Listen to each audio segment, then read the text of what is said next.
नमस्कार, हमारी खास पेशकश के साथ हाजिर हूं मैं अनुपम। राजस्थान के अजमेर में 32 साल पहले हुए देश के सबसे बड़े सेक्स स्कैंडल के 6 दोषियों को जिला अदालत ने उम्र कैद की सजा सुनाई है। इसके साथ ही उन पर 5-5 लाख रुपए का जुर्माना भी लगाया गया।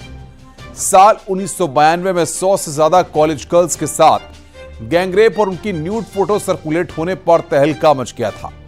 कई छात्राओं ने बदनामी के डर से सुसाइड कर लिया था। तत्कालीन सरकार ने यह केस सीबीसीआईडी को सौंपा था।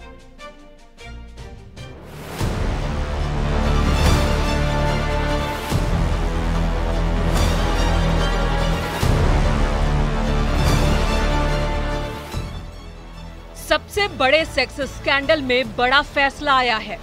1992 में हुए अजमेर सेक्स स्कैंडल मामले में कोर्ट ने बचे हुए 6 आरोपियों को दोषी मानते हुए उम्र कैद की सजा सुनाई है। साथ ही 5 लाख रुपए का जुर्माना भी लगाया है। कोर्ट का ये फैसला सेक्स स्कैंडल के करीब 32 साल बाद आया है।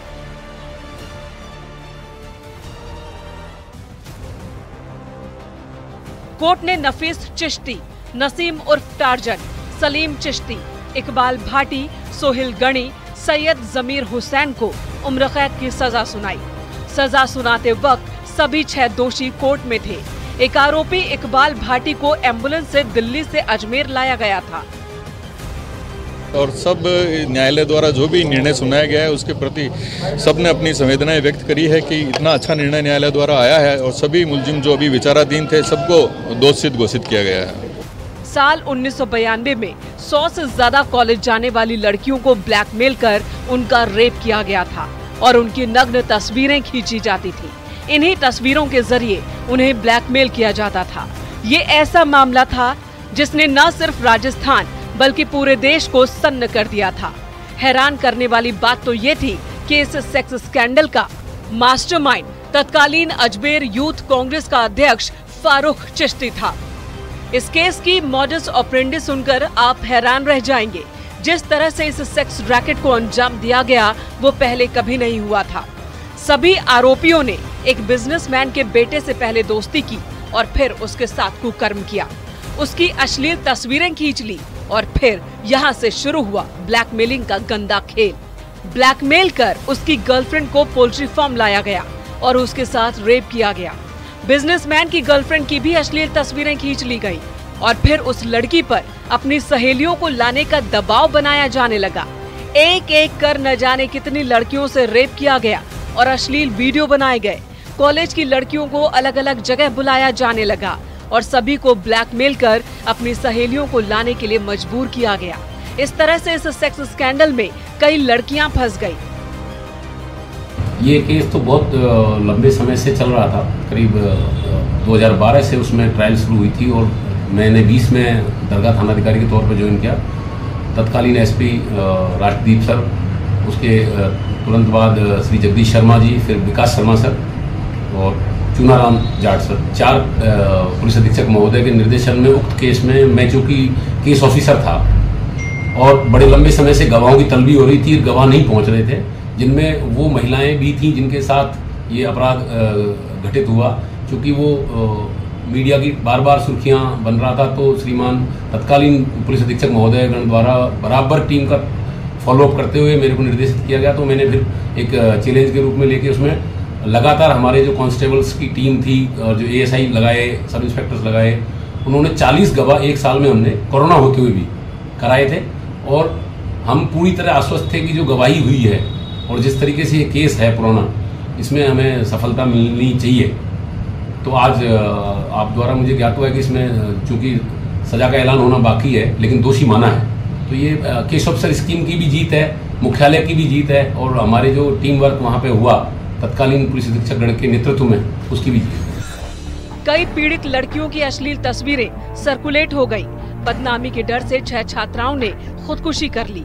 कई पीड़ित लड़कियों के परिवार शहर छोड़कर हमेशा के लिए चले गए। मामला सामने आने के बाद जबरदस्त सियासी हंगामा खड़ा हुआ। तत्कालीन सरकार ने ये केस सीबीसीआईडी को सौंप दी। मामले में 18 आरोपी थे 4 सजा भुगत चुके हैं, 4 को हाईकोर्ट दोष मुक्त कर चुका है। एक ने 30 साल पहले केस के दौरान ही सुसाइड कर ली थी। एक आरोपी फरार है और 6 पर फैसला अब आया है। इस केस में 104 लोगों ने गवाही दी। मामले में 3 पीड़ित अपने बयान पर आखिर तक डटी रहीं, जिनकी गवाही और हिम्मत इस पूरे केस में दोषियों को सलाखों के पीछे पहुंचाने में बेहद अहम साबित हुई।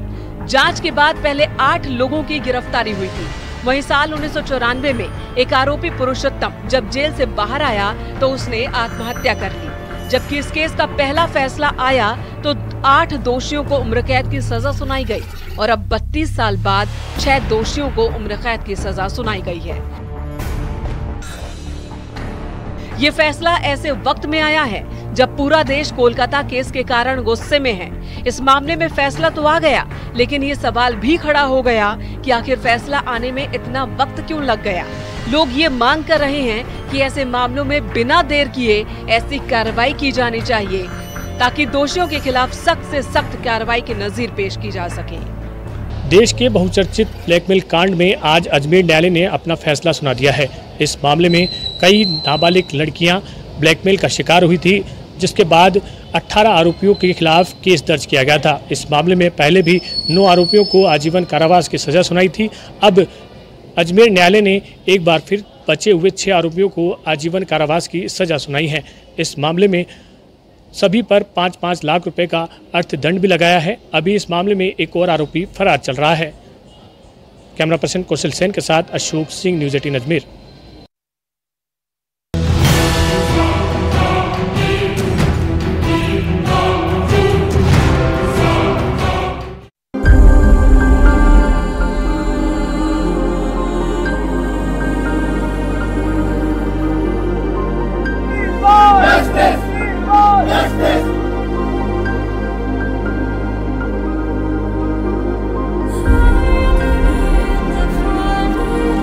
घंटे का लगातार कार्य दुश्वार हुआ, बहिष्कार हुआ, बलात्कार हुआ, पुरुष के वहशीपन से साक्षात्कार हुआ।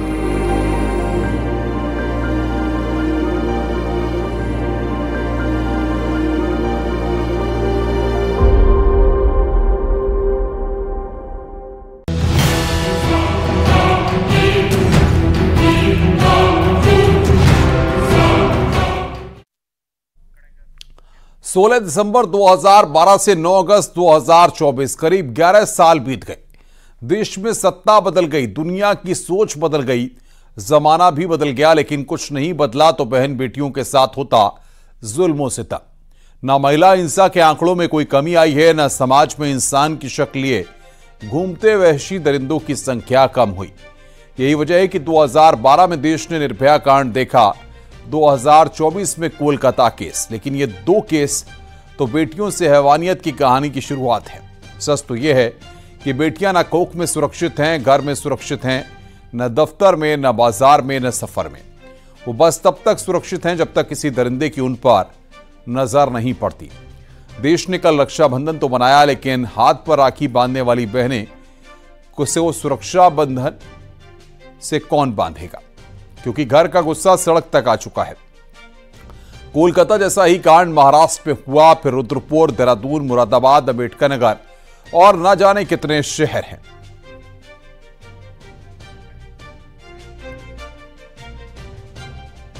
देश में बेटियां सुरक्षित नहीं है। बेटियों के खिलाफ जब अपराध की बात आती है तो क्या बंगाल, क्या बिहार, क्या उत्तर प्रदेश, क्या उत्तराखंड और क्या महाराष्ट्र, कुंठा की आग में जलते हैवान बेटियों को निशाना बनाने से नहीं चूकते हैं। सवाल यह है कि बेटियों को सुरक्षा की गारंटी कब मिलेगी, कब बेटियां बेफिक्र होकर बिना डर के अपनी जिंदगी जी पाएंगी।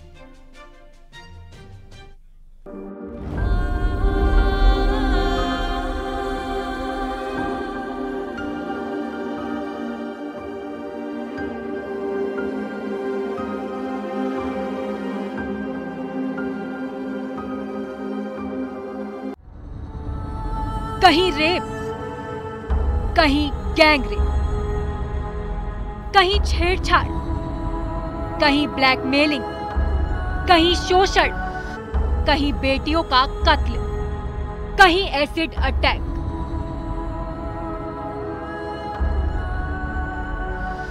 अगर कोई भी महिला किसी भी पुरुष के साथ अगर रात में जा रही है तो वो अपने आप को सुरक्षित महसूस कर सके, अपने बच्चों को इस तरीके के संस्कार ना दे कि वो नागफनी के पेड़ की तरह लगने लग जाए। पूरे देश की बेटियां अनसिक्योर्ड हैं, वो कहीं भी सुरक्षित नहीं। बेटियां जाएं तो कहां जाएं? कोख में खतरा, घर में खतरा, ऑफिस में खतरा, रास्ते में खतरा, बाजार में खतरा। बेटियां कोख में बच गईं तो हैवानों से बचना मुश्किल है।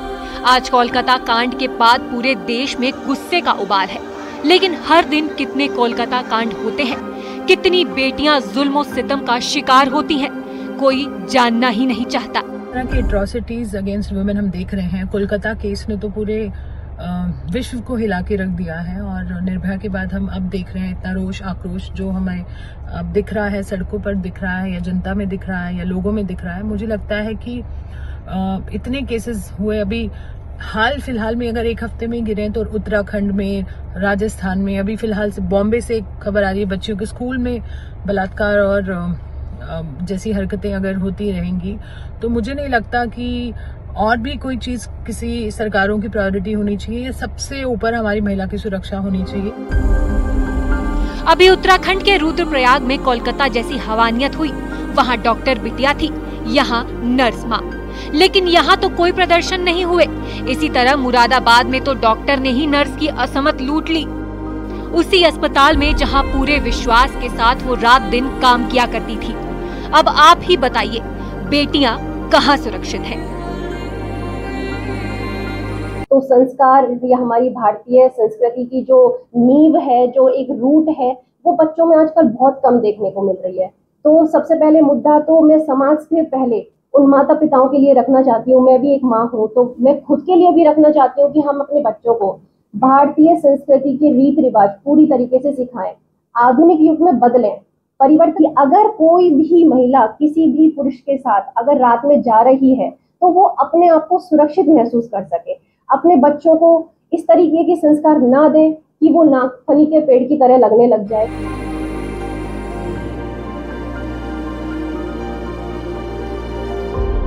आज देश गम और गुस्से में है। लोग सिर्फ सरकारों को जिम्मेदार ठहरा रहे हैं, लेकिन बेटियों की निगरानी करने वाले कितने पेरेंट बेटों पर नजर रखते हैं? अगर भीड़ से भी ये सवाल पूछा जाए तो हर चेहरा छिपाते हुए नीचे झुक जाएगा।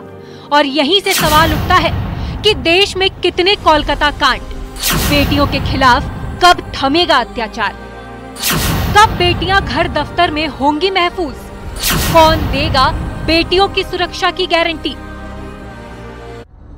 इन सवालों के जवाब आप भी जानते हैं और सरकारें भी। कोलकाता के बाद अब महाराष्ट्र का बदलापुर गुस्से से उबल रहा है, लेकिन सच तो यही है, पुरुष प्रधान समाज का अहम और मेल ईगो में डूबी हमारी सभ्यता की नींव को फिर से खड़ा करने का अब वक्त आ चुका है। जिन्हें देवी बताकर पूजा का सदियों से स्वांग रचते रहे, उन्हें असली इज्जत, असली सम्मान, असली सुरक्षा तभी संभव है जब हम समाज के क्रूर सोच पर चोट करना शुरू करेंगे। नहीं तो देश कभी निर्भया तो कभी कोलकाता जैसे कांड पर यूं ही आंसू बहाता रहेगा। Bureau report, news 18।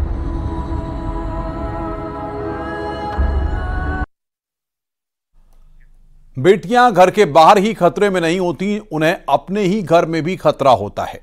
दिन रात एक कर जिन ईंट पत्थरों को घर में बदली हैं, बेटियां एक दिन उसी घर की दीवारों में उनकी चीख दबाई जाती है। कभी पति के टॉर्चर का टेरर झेलती हैं तो कभी जेठ की गंदी नजर का कहर, पर घर में भी सुरक्षित नहीं है बेटियां। दो ऐसी ही घटनाएं सामने आई हैं जो बताती हैं कि बेटियां कहीं भी सुरक्षित नहीं हैं।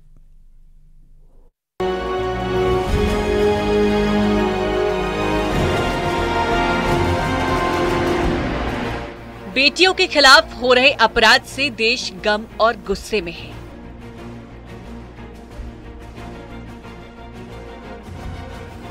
घर से सड़क तक आवाज बुलंद हो रही है।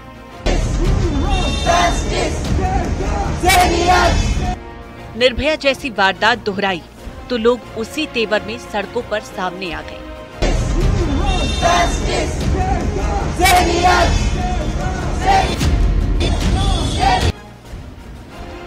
कोलकाता तो ट्रेलर है, अब महाराष्ट्र में भी प्रदर्शन हो रही है।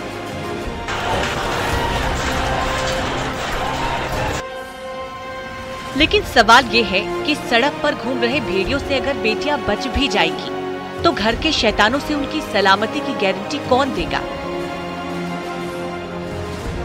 अब जो 2 तस्वीरें हम आपको दिखाने जा रहे हैं वो बेटियों पर घर में होने वाले जुल्म की कहानी बयां कर रही है।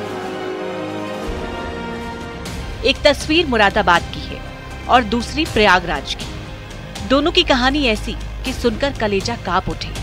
मुरादाबाद में तो सिपाही पति ने अपनी ही बीवी पर जुल्म की हर हद पार कर दी। बॉडी का ऐसा कोई पार्ट नहीं छोड़ा, जिस्म का ऐसा कोई हिस्सा नहीं छूटा जहां जख्म न दिए हो।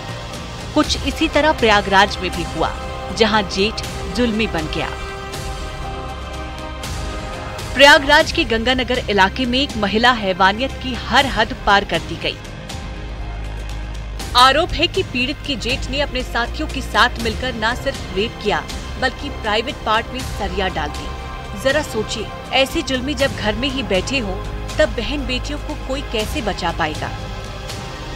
थाना सराय मामूज पर एक महिला द्वारा सूचना प्राप्त हुई कि उसके जेठ व 2 अन्य व्यक्तियों द्वारा उसके साथ दुष्कर्म व मारपीट की गई है, जिस पर थाना हाजा पर अभियोग पंजीकृत किया गया है तथा अभियुक्त नामजद अभियुक्त को हिरासत में ली गई है।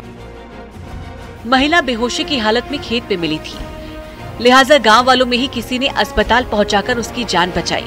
वहीं दूसरी तरफ पुलिस ने FIR दर्ज कर आरोपियों की तलाश को शुरू कर दिया। जल्द ही आरोपी सलाखों के पीछे होगा। अब जरा मुरादाबाद की कहानी भी देख लीजिए, जो यकीनन सिपाही के शैतान बनने की कहानी है। जख्मी जिस्म इस बात की गवाही दे रहा है कि महिला से उसके पति ने इस कदर हैवानियत की। क्रूरता, दरिंदगी जैसे शब्द ऐसे लोगों के आगे छोटे पड़ जाते हैं जब जालिम जल्लाद कुछ ऐसा कर जाते हैं। मेरे साथ मेरे हस्बैंड ने दरिंदगी किया, यानी जलाया है और कीले भी गरम गरम उन पर वो लगाया है। उन्होंने तरह तरह के मेरे साथ बियर भी पिला पिला के मुझे मारा है, करंट लगाया है और वैसे भी केबल से, कभी की तार से, कहीं कुछ कभी कभी बहुत मारा है। हाथ जले हुए, पीठ पर खाल छीली हुई है, ब्रेस्ट पर गहरे जख्म, प्राइवेट पार्ट भी जख्मी, उखड़े हुए हाथ और पैरों के नाखून और जिस्म से रिश्ता हुआ खून। 1 महीने से लगातार मार रहे हैं मुझे, लगातार, कभी केबल से, कभी डंडे से, कभी किसी से, और बंद करके कमरे में मुंह पर ढाटा लगा के तब मारते हैं मुझे। जहाँ जहाँ नहीं मारना वहाँ भी मारा है। पॉटी की जगह तक केबल से यानी पेचकस से मुझे गरम गरम करके मारा है बहुत।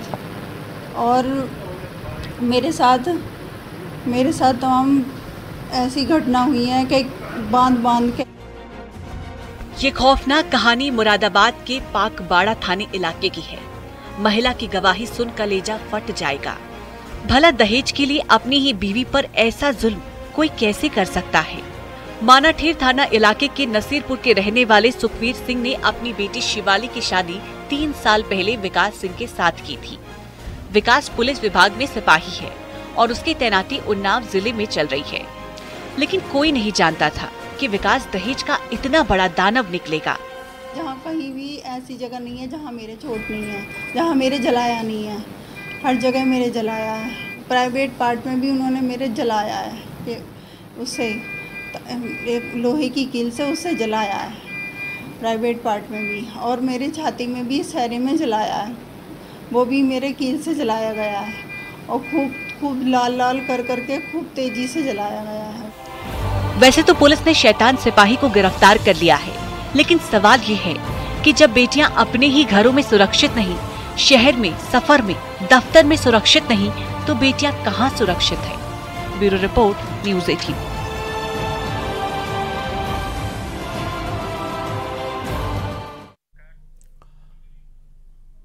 सबसे शर्म की बात तो यह है कि रेप या गैंगरेप करने वाले शैतान अपनी मूंछ ऊंची करके घूमते हैं। अपराध करके भी आंखों में आंख डालकर जीते हैं पुरुष, लेकिन बेटियां विक्टिम होकर भी जान देने पर मजबूर हो जाती हैं, या उन्हें समाज के ताने लोकलाज का डर जीने नहीं देता। अंबेडकर नगर में एक ऐसी ही बेटी ने गैंगरेप के बाद अपनी जान दे दी। क्या है ये पूरी कहानी, आइए इस रिपोर्ट के जरिए देखते हैं।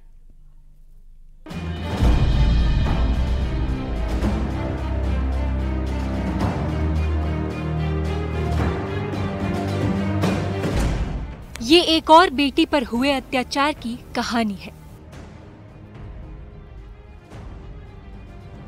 जिसमें इस बेटी के हिस्से भी मौत ही आई। ये कहानी अंबेडकर नगर की है। अब जरा इस तस्वीर को देखिए। गैंगरेप के आरोपियों का यूपी में अंजाम क्या होता है। दोनों आरोपियों की टांगे टूट गई हैं। जेल में भी जिंदगी लंगड़ाकर गुजरेगी और इन हैवानों की 7 पीढ़ियां किसी बेटी की अस्मत पर हाथ डालने से पहले सोचेंगी। गैंगरेप से आहत युवती के आत्महत्या के मामले में पुलिस ने त्वरित कार्रवाई करते हुए मुकदमा दर्ज कर लिया और 2 आरोपियों को गिरफ्तार कर लिया। गिरफ्तार कर पुलिस उन्हें न्यायालय प्रस्तुत करने जा ही रही थी कि रास्ते में पुलिस अभिरक्षा से दोनों आरोपियों ने भागने का प्रयास किया।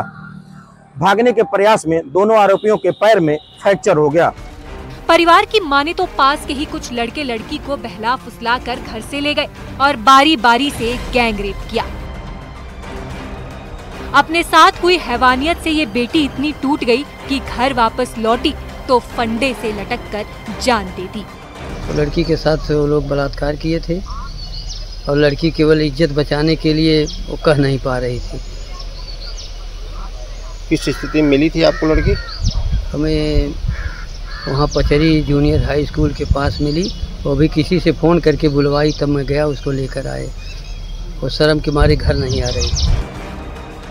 यूपी पुलिस को जैसे ही वारदात की खबर मिली, आरोपियों की तलाश शुरू हो गई। जल्द ही दोनों आरोपी कानून के शिकंजे में थे, लेकिन तभी पुलिस की गिरफ्त से बचकर भागने की कोशिश में दोनों आरोपियों के पैर टूट गए।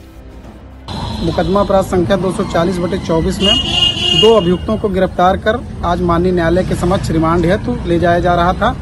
रास्ते में दोनों अभियुक्त पुलिस की गाड़ी से कूदकर भागने का प्रयास किए, जिसमें उनको गंभीर रूप से चोटें आई हैं, जिनका इलाज जिला अस्पताल के ऑर्थोपेडिक डिपार्टमेंट में चल रहा है। फिलहाल अंबेडकर नगर पुलिस ने दोनों आरोपियों को जेल भेज दिया है, लेकिन सवाल ये है कि बेटियों पर ही जुल्म और बेटी ही जान गंवाए, ये कब तक चलेगा? घटना के बाद पूरे परिवार में मातम है। लोगों का रो रो कर बुरा हाल है। वैसे तो इस अपराध में शामिल हर आरोपी अब सलाखों के पीछे है, लेकिन रुक रहे हैं यहां पर ब्रेक के लिए। खबरों का सिलसिला लगातार जारी है। आप देख रहे हैं न्यूज़ 18 उत्तर प्रदेश उत्तराखंड।